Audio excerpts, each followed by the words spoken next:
In this short video series, I'd like to walk you through the process of programming your first part in HSM. If you plan on following along, go ahead and open up My First Part.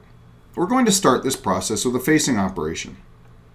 So, activate your CAM tab and select Face.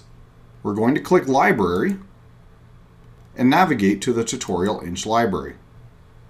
Here we can select the 2-inch face mill and press Select.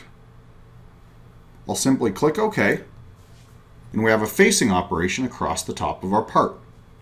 You'll also notice we moved from the Feature Manager design tree, where we maintain a history of how the part was modeled, to our CAM Manager tree, where we'll begin to maintain a history of how we're going to manufacture the part. The other thing that's happened is we've created what we call a job, or a setup. A job is used each time we're going to fixture the part in a machine. Jobs can be created by using the job icon on the Command Manager, or automatically created, as it was in our case, when you're creating your first operation on a part. Let's go ahead and right-click the job and select Edit to take a look at what information is captured within the job. The first thing we're going to notice is an area that defines the model we're machining. In this case, we have a single part body, so that's the only model we're going to be machining. But in many cases, you'll be machining a part that's in an assembly with a fixture of the vise and such, so you'll define which component it is you want to machine.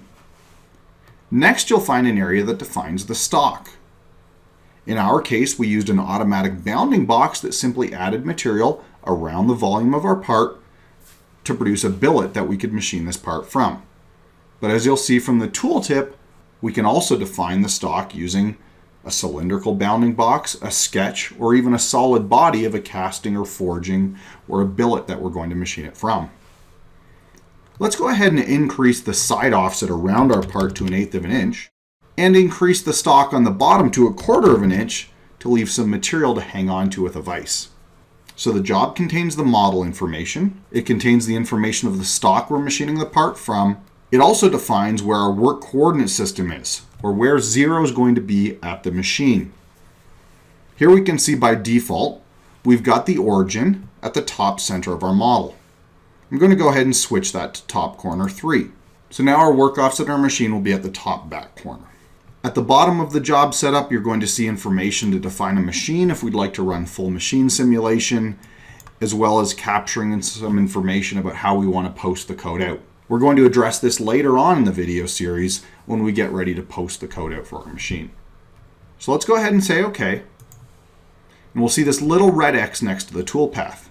You're going to see that X next to the toolpath anytime we make a change in the stock that we're machining the model from, or if you make a change to the model in SolidWorks and the geometry changes. Now HSM is indicating we need to regenerate that toolpath based on the changes that you've made. We can simply hit Generate, and we have an updated facing operation that now faces out to the extents of our new stock that we've defined in the job. At this point, I think it's a great opportunity for us to go ahead and click Simulate so we can visualize what this toolpath is looking like.